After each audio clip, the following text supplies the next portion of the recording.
사랑의 아버지 하나님, 주님의 자녀들이 주님의 날을 맞이하여 주님께 나왔습니다. 주님을 만나는 시간 되게 하시고 주님 사랑하게 하옵소서. 우리의 온 마음과 신령과 진정으로 주님 앞에 예배드리며 우리의 마음을 열어놓고 주의 말씀을 받아들이게 하옵소서. 주의 말씀이 머리에 머물 것이 아니라 우리의 삶으로 실천되게 하옵소서. 이 시간도 홀로 성령께서 주관하시며 예수님의 이름으로 간절히 기도드립니다. 아멘. 초등학교 국어 시간입니다. 선생님이 비유법에 대해서 학생들에게 설명을 하고 있습니다. 여러분, 비유법이라고 하는 것은요 하면서 선생님이 예를 들어서 말했습니다. 예를 들면은 우리 선생님은 김태희처럼 예쁩니다 라고 하는 이 말, 우리 선생님이 김태희처럼 예쁘다, 선생님이 김태희처럼 예쁘다 라고 하는 거, 이 비유법입니다. 알겠죠? 그랬더니 저 뒤에서 한 학생이 손을 번쩍 들었습니다. 선생님 제가 알기로는 그것은 과장법인데요. 요즘 아이들이 그렇답니다. 그리고 얼마나 여선생님이 무한했을까요?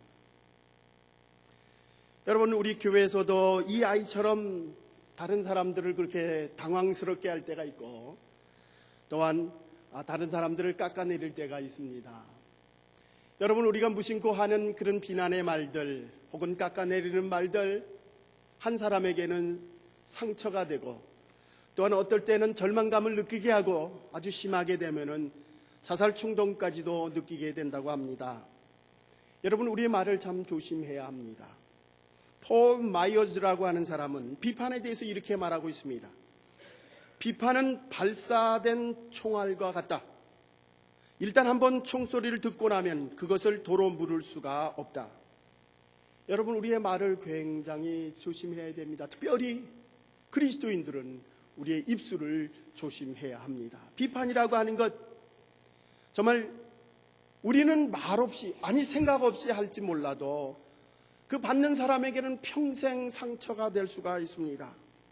교회에서 하는 그런 비판들이 한 교인을 교회를 떠나게 할 뿐만 아니라 심할 경우에는 믿음을 잃어버리게까지도 하는 그런 씻을 수 없는 상처가 되기도 합니다. 여러분, 이 비판, 이런 것들을 사막과 같은, 비판하는 마음, 사막과 같은 마음이라고 얘기를 합니다. 여러분, 사막에 아무리 훌륭한 나무를 심어 보십시오. 거기에 뿌리를 내릴 수가 없다는 것입니다. 비판하는 사람들에게 아무리 훌륭한 하나님의 말씀이 그곳에 심겨져도 절대 뿌리를 내릴 수가 없다는 말씀입니다. 예수님께서 공생활을 하실 때에 당시 자기만 옳다고 하고 자기만 의롭다고 하고 습관적으로 남을 비판하는 사람들이 있었습니다. 바로 바리새인들이었습니다. 예수님께서는 그들의 외식을, 그들의 비판과 습관적으로 하는 그들의 판단을 예수님은 경계하셨습니다. 오늘 사순절 5번째 주일입니다.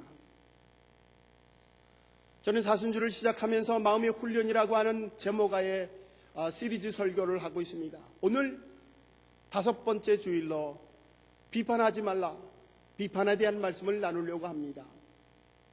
오늘 본문에서 예수님은 왜 자기 스스로는 하나님을 잘 믿는다고, 자기는 의롭다고 하는 바리새인들에게 비판하지 말라고 했을까? 먼저 우리가 첫 번째로 생각할 것은 이 비판이라고 하는 것, 남에게 상처 줄 뿐만 아니라 그 상처를 넘어서 심판을 하거나 혹은 정죄하는 것이기 때문에 비판하지 말라고 말씀하십니다.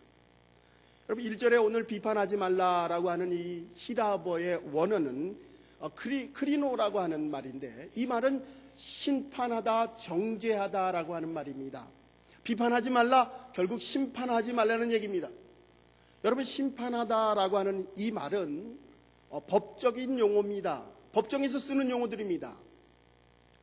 어떤 사람의 잘잘못을 따질 때에, 시시비비를 나눌 때에 법정에 가서 판사가 그 모든 정황을 보고 잘잘못을 판단하게 됩니다. 여러분, 비판하다라고 하는 말, 너희가 스스로 판사가 되어서 심판하지 말라는 말씀입니다.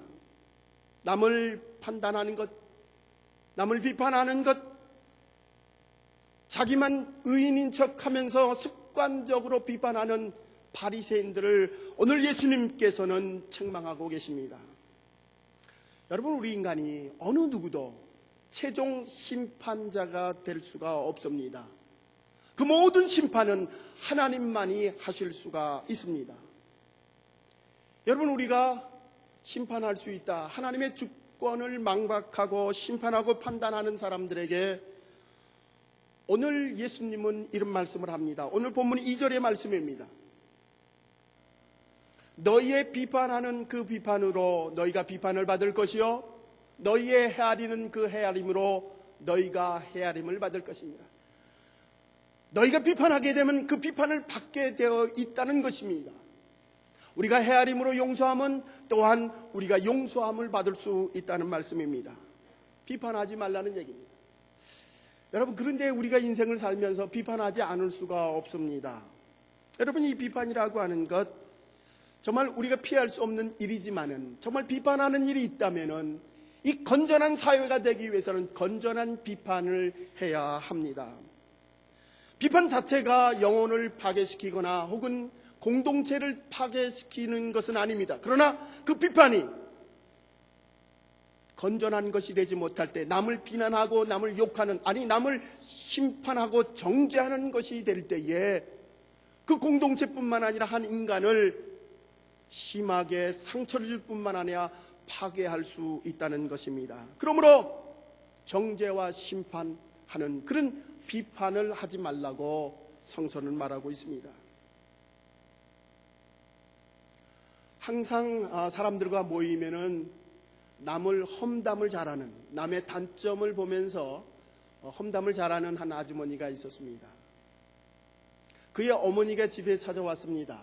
창가에 앉아서 어머니와 얘기를 하면서 역시나 또 이웃집을 험담하기 시작합니다. 엄마, 저 이웃집에 빨래 널은 것 좀 봐. 어쩌면 저렇게 더러워? 어떻게 빨래를 했길래 저렇게 더럽지? 하면서 엄마랑 험담을 하기 시작했습니다. 어머니가 그 딸을 뻔히 쳐다보면서, 얘야, 너희 집 유리창 좀 깨끗이 닦아라.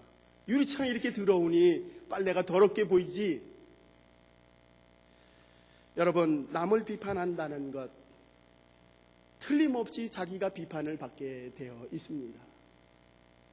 여러분, 남을 용서하며 남을 헤아리는 마음을 갖게 되면은 우리 또한 그 판단에 있어서 헤아림을 받게 되어 있습니다. 여러분, 누군가를 지적을 하면서 손가락질을 하게 되면 새 손가락이 나를 향한다라고 하는 것 정말 상식입니다. 지혜로운 사람은 귀가 길고 혀가 짧은 사람이라고 합니다. 귀가 길다는 얘기는 듣기는 많이 하고 말하기는 적게 하라는 얘기입니다. 야고보 사도는 1장 19절에서 듣기는 속히 하고 말하기는 더디하라. 고린도전서 4장 5절에서 사도 바울은 판단에 대해서 이렇게 말씀합니다. 그러므로 때가 이르기 전에 곧 주께서 오시기까지 아무것도 판단하지 말라. 그가 어두움에 감추인 것들을 드러내고 마음의 뜻을 나타내시리라.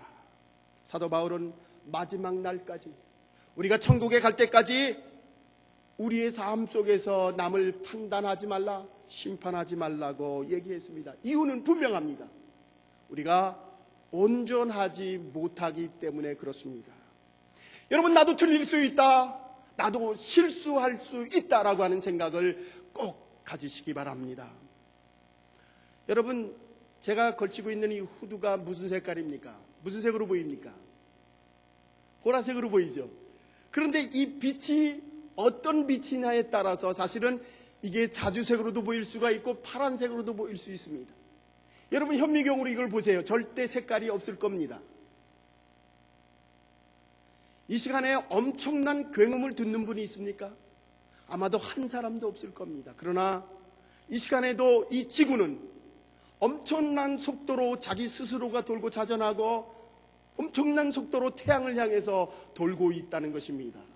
그러나 우리의 귀에는 전혀 들리지가 않습니다. 주파수가 다르기 때문에 들을 수가 없습니다.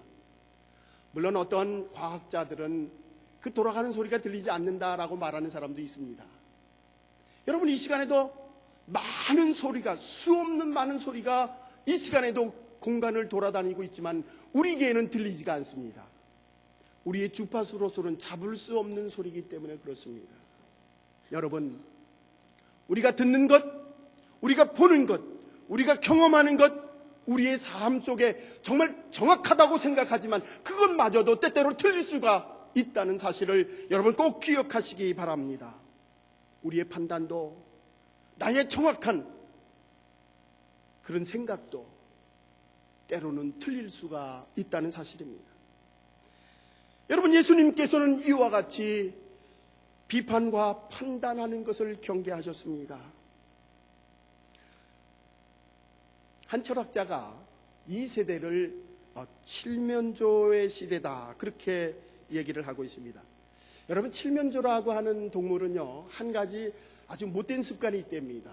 동료가 조그마한 상처가 나도 그 상처를 그저 모두가 와서 막 쪼아버린답니다. 그래서 그 상처 입은 칠면조가 피를 흘리며 쓰러질 때까지 이 주변에 있는 많은 칠면조들이 와서 쪼고 심지어는 죽기까지 한다고 합니다. 이 철학자가 이 사회가 칠면조 사회라고 말하는 것은 우리 사회가 조그마한 것도 용납하지 않고 서로 비판하며 망신을 주는 이 시대임을 빗대서 얘기하고 있습니다. 여러분, 우리 교회는 어떻습니까? 조그마한 것도 용납하지 못한다면 이 세상과 틀릴 것이 아무것도 없을 것입니다. 여러분, 남의 상처를 우리가 싸매줄 수 있는 마음, 배려해 줄 수 있는 마음, 이해해 줄 수 있는 마음을 가지시기 바랍니다. 사순절 5째 주일을 맞이하면서 우리의 마음속에 상처 입은 영혼들을 비난하고 비판할 것이 아니라, 정죄할 것이 아니라 정말 하나님의 사랑과 말씀으로 서로 배려하며 사랑하는 마음을 가지시기 바랍니다. 이제 두 번째로 비판이라고 하는 것, 이 비판 대신에 우리 자신을 돌아보라고 오늘 예수님께서는 성경 말씀 3절과 4절에서 말씀하고 계십니다. 어찌하여 형제의 눈 속에 있는 티는 보고 내 눈 속에 있는 들보는 깨달지 못하느냐? 보라, 내 눈 속에 들보가 있는데 어찌하여 형제에게 말하기를 나로 내 눈 속에 있는 티를 빼라 하겠느냐? 오늘 예수님께서는 이 비판하는 자들은 남의 조그마한 티는 바라보면서 자기에게 큰 들보는 볼 수가 없는 사람이라고 오늘 성경은, 예수님은 우리에게 말씀해 주고 있습니다. 예수님은 네 큰 들보 먼저 빼라, 너를 바라보면서 너를 회개하며 먼저 네가 바로 서라고 말씀하고 있습니다. 여러분, 천성적으로 그런 사람인지 모르지만 남의 일에 배나라 감내라 늘 간섭하는 사람들이 있습니다. 이런 사람들의 특징은 루머를 열심히 퍼다 날릅니다. 그런데 이 루머라고 하는 것은 이상하게도 좋은 얘기, 또 격려하는 귀감이 되는 얘기는 아니고 늘 남을 비난하고 비판하는 소리들만 그렇게 퍼다 날리는 사람들이 있습니다. 여러분, 남의 말들을 하는 가십이나 루머라고 하는 것, 우리들에게 때로는 즐거움을 줄 수가 있습니다. 늘 즐기는 사람들이 있습니다. 여러분, 하는 사람들은 쉽게 얘기하고 즐길 수 있지만은 그 말을 당하는 사람, 그 말을 듣는 사람, 당사자에게는 씻을 수 없는 큰 상처가 된다는 사실을 여러분 기억하시기 바랍니다. 여러분, 혹시 여러분이 여러분에게 어떤 비난을 하고 루머를 전하는 사람이 있다면 이렇게 말씀하시기 바랍니다. 집사님, 권사님, 장로님, 이제 그만하십시다. 그리고 그 사람을 위해서 기도하십시다. 이렇게 말씀하시기 바랍니다. 여러분, 우리의 귀는 쓰레기와 같은 말들을 담아내는 그런 쓰레기통이 절대 아닙니다. 하나님의 말씀을 듣고 좋은 길을, 좋은 말씀을 듣고 우리의 마음과 영혼을 새롭게 하는 훌륭한 귀로 만드시기 바랍니다. 여러분, 안과 의사가 눈에 병난 사람들을 고치는 사람입니다. 그런데 이 안과 의사가 자기의 눈에 병이 있다면 절대 환자를 고칠 수가 없을 것입니다. 여러분, 오늘 예수님께서는 남의 눈에 조그마한 티를 먼저 바라보기 전에 너희 자신을 바라보라고 우리에게 말씀해 주고 있습니다. 여러분, 혹시 여러분들은 남의 잘못 잘 보이는 사람이 있습니까? 남의 조그만 잘못도 실수도 아주 정확히 바라보는 눈이 있습니까? 그런데 자기의 잘못은 하나도 보이지 않는 사람이 있어요? 남의 잘못은 잘 보이고 내 잘못은 하나도 보이지 않는 사람이 있습니까? 틀림없이 바리새인들입니다. 오늘 성경이 그렇게 말씀하고 있습니다. 여러분, 우리들의 삶 속에서 정말로 남의 잘못만 바라볼 것이 아니라 우리 자신을 바라보는 삶이 되시기 바랍니다. 예수님께서는 마태복음 15장 14절에서 이렇게 말씀합니다. 그냥 두어라. 저희는 소경이 되어 소경을 인도하는 자로다. 만일 소경이 소경을 인도하면 둘이 다 구덩이에 빠지니라 하신지. 우리 자신을 바라보지 못하는 자들, 소경과 같은 사람이라고 말합니다. 그 사람이 인도하면 똑같이 구덩이에 들어간다는 말씀입니다. 여러분, 사실 누가 자기 자신에게 완벽하다고 말할 수 있는 사람이 누가 있습니까? 여러분, 정말 이 세상에서 나는 완벽하다라고 말하는 사람 한 사람도 없습니다. 제가 한국에 있을 때에 버스를 타거나 지하철을 타면은 그 조는 사람들을 보면 제가 이해가 안 갔습니다. 아니, 어떻게 정신력이 저렇게 부족하면 그래 버스에서 자나? 아니, 저렇게 정신없이 그렇게 떨어지나? 그렇게 비난을 했습니다. 제가 군대 가기 전에 한 3개월 동안 시간이 남아서 수산시장에 가서 일을 했습니다. 거기서 보통 한 3시, 2시, 3시쯤에 일을 시작을 하는데 일을 시작하기 위해서 그 전날 먼저 가서 잠을 잡니다. 그리고 새벽에 일어나서 노동을 하고 그리고 한 7시, 8시쯤에 끝납니다. 그리고 많은 버스를 타고 집에를 오는데 너무 힘들어요. 정신력으로 잘 버텼습니다. 한 일주일 지나니까는 제가 버스의 손잡이를 잡고 졸고 있더라고요. 버스의 손잡이를 잡고 정신없이 자고 일어나고 있었습니다. 그 다음부터는 절대 조는 사람을 향해서 비판하지 않았습니다. 나도 그럴 수 있다. 여러분, 남을 쉽게 비판하고 판단하는 사람들, 정죄하는 사람들 정말 조심해야 합니다. 나도 온전치 못합니다. 나도 실수할 수 있다. 여러분 꼭 기억하시기 바랍니다. 여러분, 이렇게 비판하고 정죄하는 사람, 하나님이 기뻐하시지 않는 사람입니다. 사탄의 가장 특징 중에 하나가 바로 남을 비판하고 정죄하는 사람들입니다. 하나님의 자녀들은 용서하고 이해하고 배려하는 사람들입니다. 여러분, 이 사순절 기간 동안에 우리 모든 성도들은 이해하고 배려하며 사랑하는 주님의 자녀들이 되시길 바랍니다. 이제 마지막으로 외식하는 자가 되지 않기 위해서 비판하지 말라고 예수님 말씀하십니다. 오늘 본문 마지막 절 5절의 말씀입니다. 같이 읽겠습니다. 시작. 외식하는 자여, 먼저 내 눈 속에서 들보를 빼어라. 그 후에야 밝히 보고 형제의 눈 속에 티를 빼리라.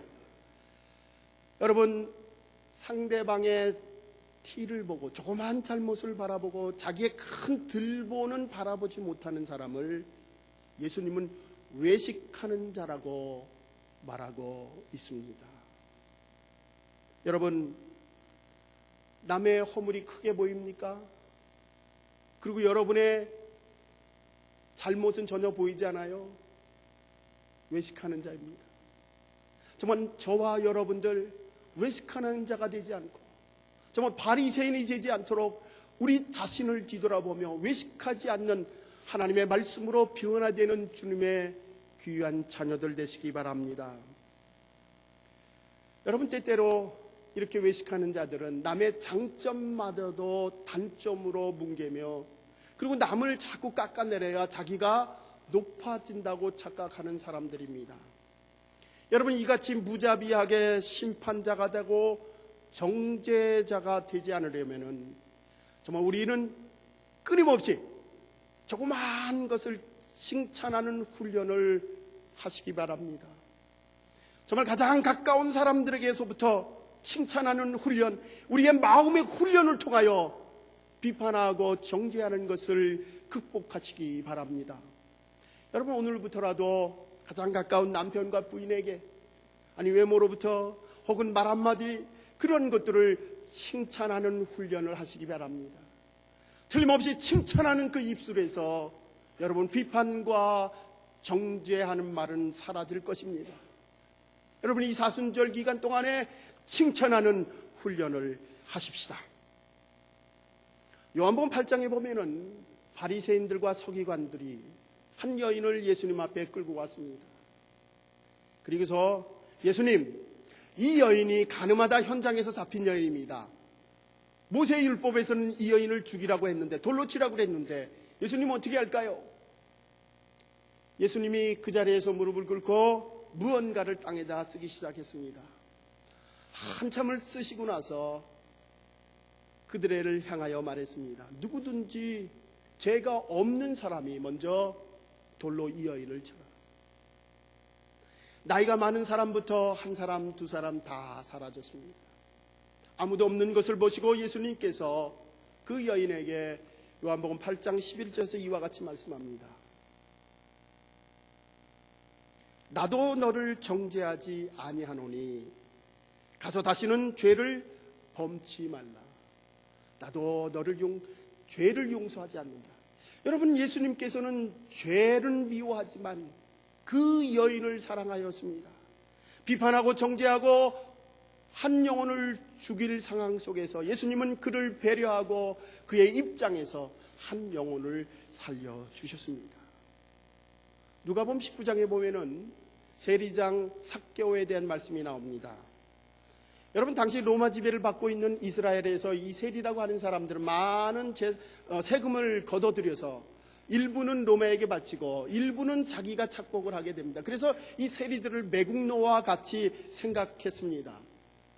삭개오라고 하는 사람은 이 세리 중에서도 모든 세리들을 관리하는 세리장이었습니다. 그렇기 때문에 사람들을 그를 비난하고 비판하면서 매국노라고 그와 같이 하지 않았습니다. 그러나 예수님께서는 그의 형편과 처지를 아시며 그의 집으로 들어갔습니다. 예수님을 만난 삭개오가 오늘 누가복음 19장 8절에서 이와 같이 말씀합니다.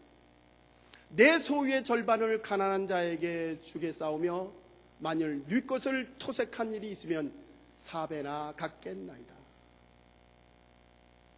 비난하고 비판하는 삶 속에 삭개오는 변할 수가 없었습니다. 정죄하는 삶에서 변화될 수 없었습니다. 예수님의 사랑과 배려 속에 모든 재물이 자기의 최고의 가치로 생각하며 살았던 삭개오가 자기의 재산의 절반을 남에게 주겠다라고 하며 변화되는 삶을 보게 됩니다. 여러분, 이왕이면 비판과 비난과 정죄보다는 사랑과 위로와 격려하시는 여러분 되시기 바랍니다. 여러분, 우리 자신에 대해서는 저는 검사가 되었으면 좋겠어요. 그리고 남에 대해서는 변호사가 됐으면 좋겠습니다. 여러분, 검사라고 하는 것은 죄를 밝혀내는 사람들입니다. 끈질기게 밝혀내죠. 여러분, 우리 자신에 대해서는 죄에서 엄격해지는 것. 여러분, 저와 여러분들이 우리 자신에 대해서는 엄격한 사람이 되시기 바랍니다. 그러나 남의 잘못에 대해서는 변호하고 배려하고 덮어주는 변호사가 되시기 바랍니다. 여러분, 이 사순절 기간 동안에 우리를 훈련하시고 우리에게 교훈 주시는 주님의 귀한 말씀인 줄 믿습니다. 남을 비판하면서 늘 불평과 불만을 가지고 있는 한 제자가 있었습니다. 스승님이 그 제자를 불렀습니다. 그리고 소금 한 사발과 물 한 컵을 가져오게 했습니다. 그 제자가 가져오자 그 소금 한 움큼을 집어서 그 물컵에 집어넣습니다. 그리고 한번 마셔보라고 했습니다. 맛이 어떠냐? 그러지 않아도 불평과 불만이 막 가득 찼던 그 제자는 아우 짭니다. 그러자 또 그 제자를 데리고 큰 호숫가로 갔습니다. 그리고서는 나머지 그 많은 소금을 다 그 호숫가에 뿌렸습니다. 그리고 물컵에 물을 한 컵을 따라서 그 제자에게 똑같이 먹어보라고 했습니다. 똑같은 질문을 합니다. 맛이 어떠냐? 시원합니다. 짜지가 않습니다. 그때서야 스승이 이런 교훈을 주었습니다. 인생의 고통은 소금과 같은 것이니라. 그런데 짠맛의 정도는 담는 그릇에 따라 달라지는 법이지, 내 속에 고통이 있고 비판하며 원망과 불평한 일이 생기면 그때 너는 컵과 같은 존재가 되지 말고 호수와 같은 존재가 되어라. 여러분, 우리의 마음을 훈련하는 사순절 귀한 절기가 되시기 바랍니다. 우리에게 어려움이 있고 역경이 있고 비판과 정죄하는 마음이 생기거든 호수와 같은 마음을 가지시기 바랍니다. 외식하는 바리새인들을 향하여 너의 눈에 있는 큰 들보 먼저 빼라고 예수님은 말씀하셨습니다. 여러분, 비판이라고 하는 것, 나만 옳고 너는 그르다, 나만 신앙이 최고다라고 착각하는 그 바리새인들을 향하여 예수님께서 경계하시며 책망하시는 말씀입니다. 여러분, 남의 조그만 티를 바라보기 전에 내 자신의 들보 먼저 빼시는 여러분 되시기 바랍니다. 여러분, 혹시 여러분을 향해서 비난하고 루머를 그렇게 만들어내는 사람들을 만나거들랑 이렇게 이야기하십시다. 집사님, 권사님, 장로님, 이제 그만 그 말 하십시다. 그리고 그를 위해서 기도해 주십시다. 기도하겠습니다.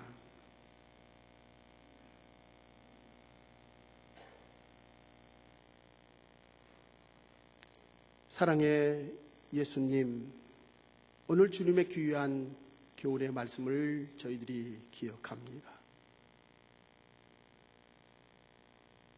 남의 조그만 티를 바라보면서 그 잘못을 지적하기 전에 나의 들보와 같은 잘못을 회개하며 하나님 앞에 바로 서는 저희들 되게 하옵소서. 하나님, 정말 주님이 주시는 말씀과 기도로서 늘 우리 자신을 훈련해가는 저희들 되게 하옵소서. 주님, 이제 그러한 말들은 그만하게 하시고 그를 위해서 기도하는 주님의 자녀들 되게 하옵소서. 주님이 사순절기 동안 우리의 마음을 조그마한 컵과 같은 마음이 아니라 호수와 같은 넓은 마음으로 훈련하는 저희들 되게 하옵소서. 우리의 비판과 정죄의 말을 이제 제하고 기도하는 마음이 되게 하옵소서. 예수님의 이름으로 간절히 기도드립니다. 아멘.